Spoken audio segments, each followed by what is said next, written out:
Good morning, everyone. Today we are doing a gorgeous blue teal smoky eye.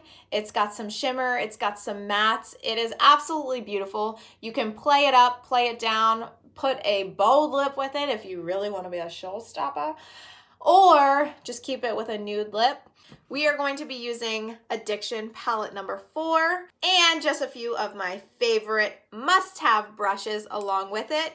Crease brush, fluffy crease brush, liner shader brush, which is like 2 brushes in one, so it's like a BOGO deal.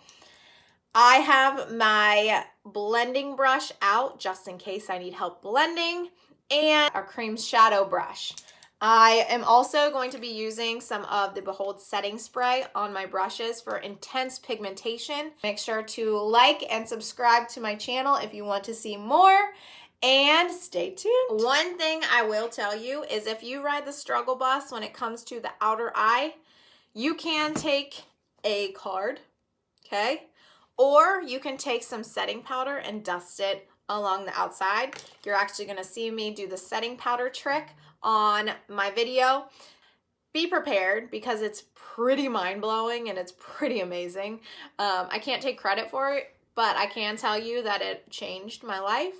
So if you are ready to get off the struggle bus for the outer eye, grab yourself some Behold setting powder and get ready to change your life.